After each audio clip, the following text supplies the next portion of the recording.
You will hear a woman phoning an electrical repair company about a problem with a piece of household equipment. First, you have some time to look at questions 1 to 7.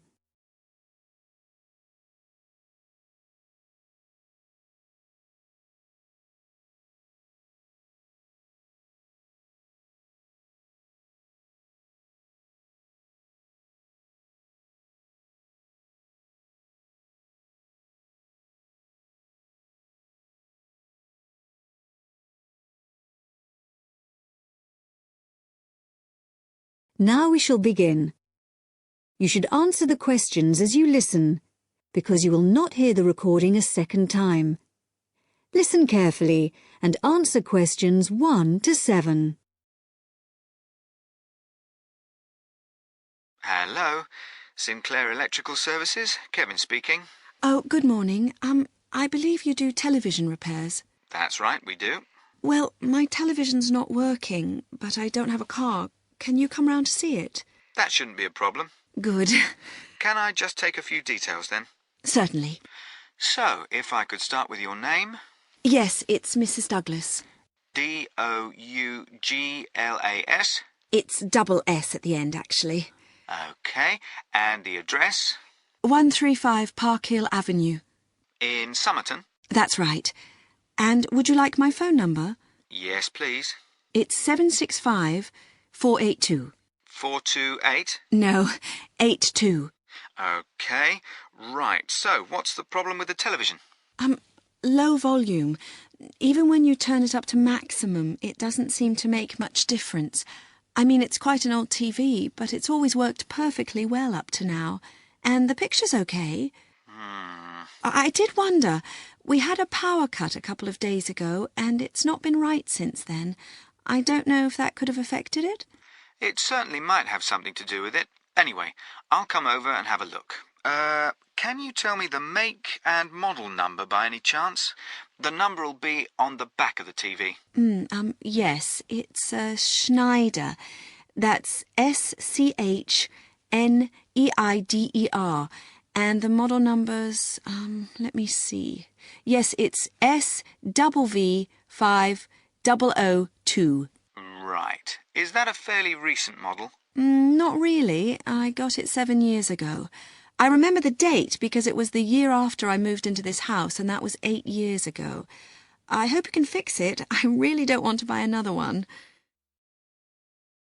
Before you hear the rest of the talk, you have some time to look at questions 8 to 10.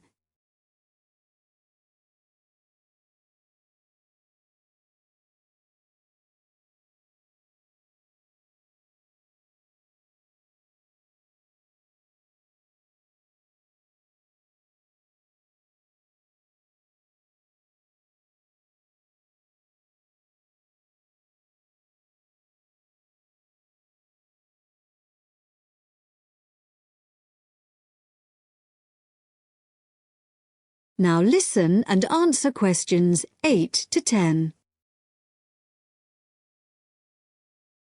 Well, I'll see what I can do when I come round to the house to look at it.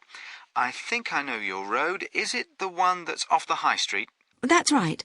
The house is on the left if you're coming from the high street, just before the road bends to the right. I'm afraid it's getting harder and harder to park on the road, but if you drive on round the bend, you can usually find somewhere. That's all right. Now, let's see. When would it be convenient for me to come round? Well, as soon as possible, really.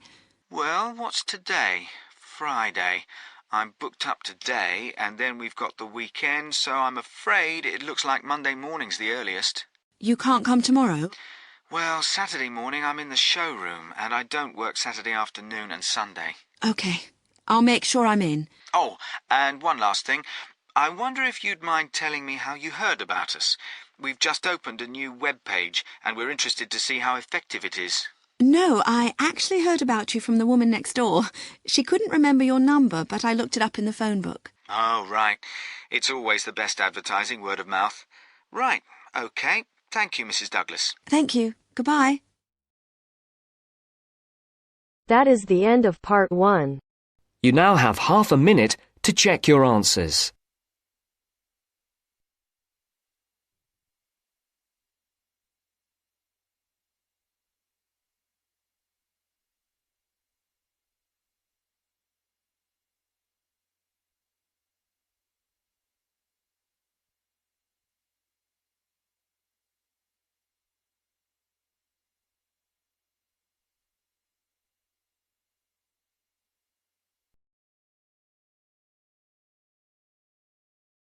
Now turns to part 2.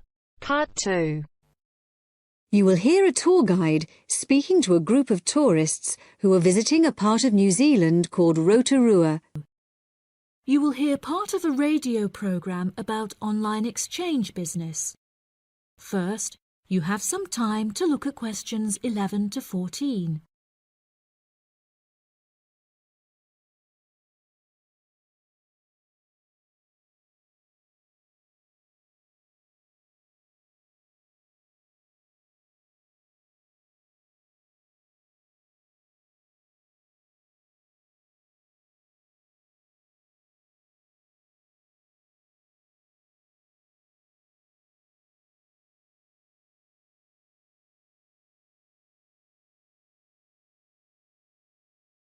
Now listen carefully and answer questions 11 to 14. Hello everyone, and I'd like to welcome you all to Rotorua, one of the most famous destinations in New Zealand, where we have a long history of welcoming visitors. I'd like to explain a bit about the geography of this amazing region, famous for its geothermal activity, and tell you what we've planned for your stay. Well, if you'd like to have a look at the map of the region that's in your welcome pack, if you find Lake Rotorua on the top left, the big triangular lake, we've just driven down along State Highway 5, SH5, down the western side of the lake, and then we turned off through the town, and we're here at the Lakes Motel just around the southern tip of the lake, okay? Now tomorrow we'll be heading off along SH30 in the opposite direction from the town, towards Lake Rotoita, where we'll be visiting the Hells Gate Thermal Reserve. This is the area between the SH30 road and the lake, and I'll be telling you more about this in a minute. We'll then be returning to the motel, and in the afternoon we'll be visiting the town of Rotorua itself, and also the Arts and Crafts Institute, which is just along the SH30 from the motel, where it meets the SH5 outside the town. Now if you look directly out of the motel towards the southeast, in the opposite direction to Lake Rotorua, you can just see the peak of Mount Tarawera, and the day after tomorrow we'll be visiting the volcanic valley which was formed when this last erupted. We'll drive down the SH5 and then head off towards Lake Rotomahana. The valley's on the opposite side of the lake from the mountain, so you can see what a powerful effect the eruption had. There's also an interesting archaeological site, a village buried by the same eruption on the western shores of Lake Tarawera, just to the north. But I'm afraid we won't have time to visit that as a group, although you may wish to go there on your own. However, on the way back towards Rotorua along the SH5, we'll be stopping at Tamaki village, which is on the main road about 12 kilometres outside town. Before you hear the rest of the programme, you have some time to look at questions 15 to 20.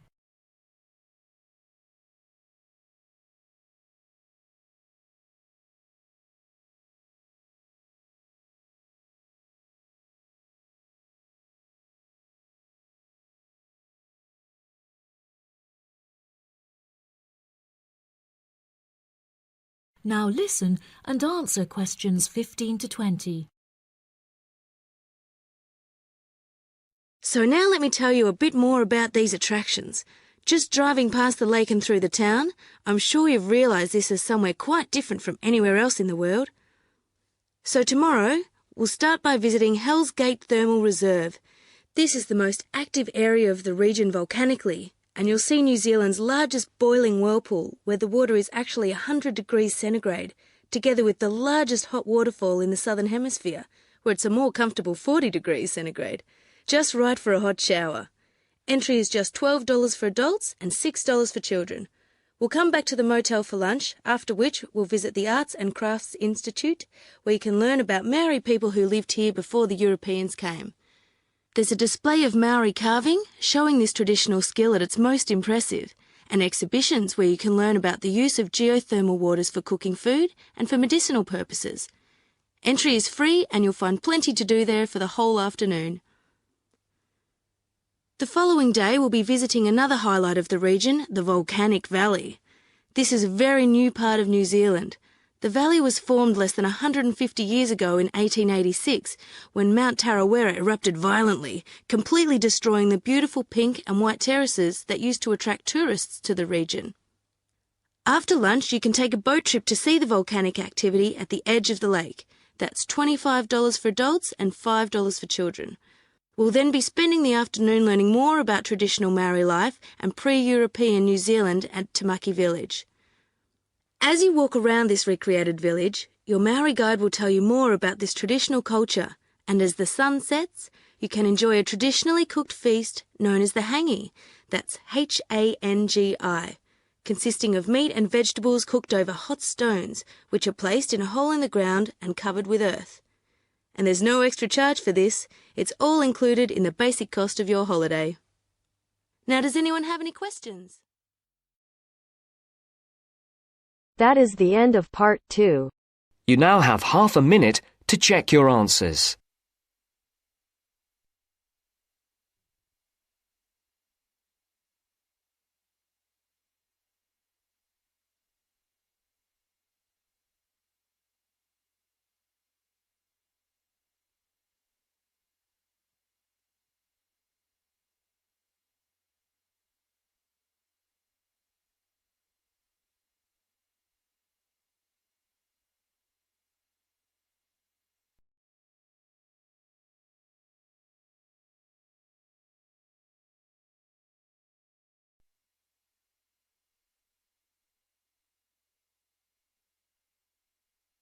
Now turns to part 3. Part 3. You will now hear a radio talk on agricultural regulations. First, you have some time to look at questions 21 to 25.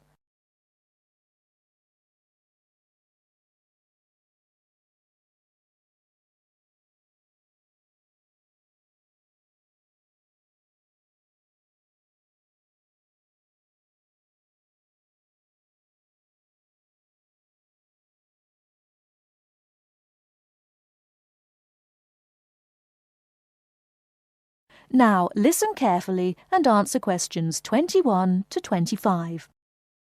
Could there be clearer proof of the arrogance and indifference of those who are supposed to keep our food safe than the muzzling of John Verrill? Agriculture is a business, true, and businesses have to make money. But this shows how ministers and officials put the profits of the agriculture business before the well-being of the British people. Mr. Verrill, a pharmaceutical chemist, was appointed to represent consumers on one of the many committees that advise the government on food safety. When he tried to do his job, though, and wanted to warn ministers of a danger to children's health, he was refused permission to do so. The danger comes from hormones given to cattle in the USA and some other countries to make them grow faster. They speed up the animal's development to maturity, thus making meat production more profitable. There have, however, long been fears that the hormones have horrendous effects on the people who eat them, causing diseases as serious as cancer.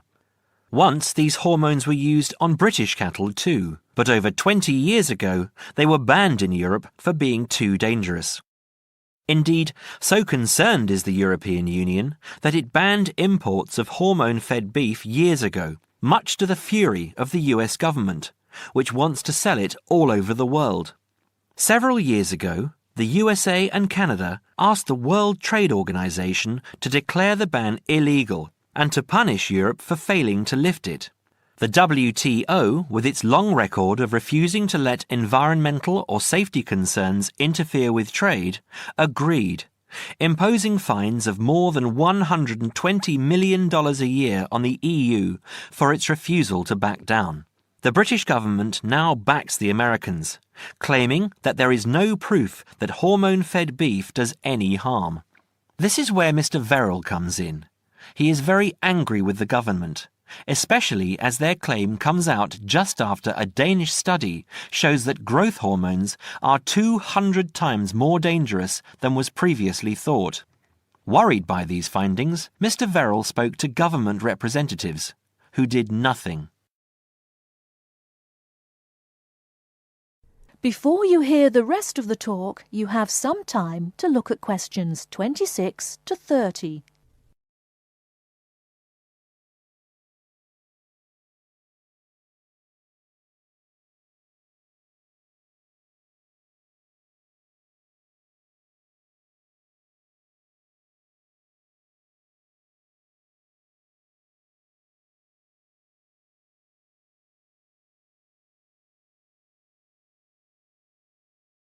Now listen and answer questions 26 to 30.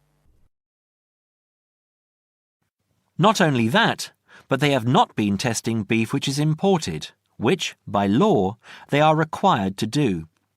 This directly affects the British public, as about 40% of the beef British people eat comes from abroad, supposedly from countries like Brazil, which does not allow the use of growth hormones. Brazilian beef is stocked by some British supermarkets and widely used in catering. Yet, when a Brazilian farm was recently visited by EU inspectors, a large stockpile of this banned substance was found. This is not the first food scandal we have had in our country. Take the present concern over a well-known chocolate company. Several months ago, the company found out that its sweets were contaminated with a rare form of salmonella, but they did nothing about it, leaving their sweets in the shops to be bought by the unsuspecting public. It was not until 5 months later, when several children had suffered food poisoning, that the chocolate bars were removed from the shelves. It makes you wonder how many other dangerous foods have been allowed onto our plates. That is the end of part 3. You now have half a minute to check your answers.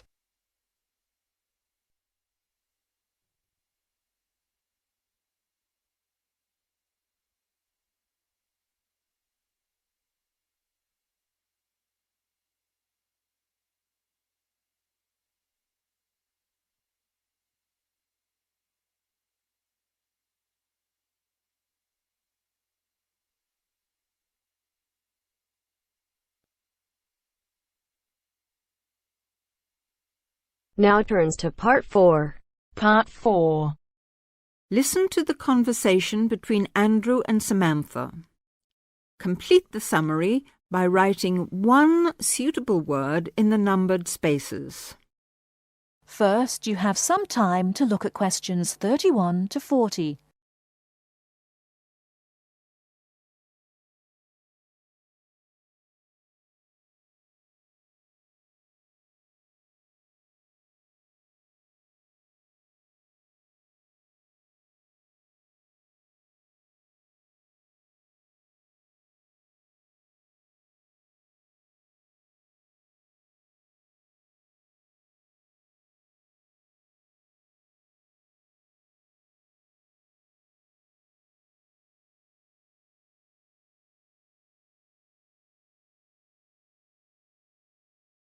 Now listen carefully and answer questions 31 to 40. Does your work bring you into contact with many overseas students, Samantha? Occasionally.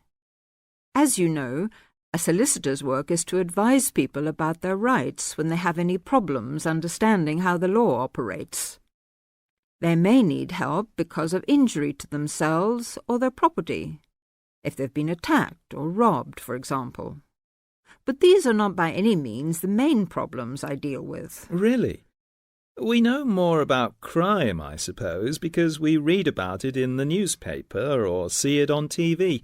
What other things do people come to you for help with? There are lots of things which don't get nearly so much attention.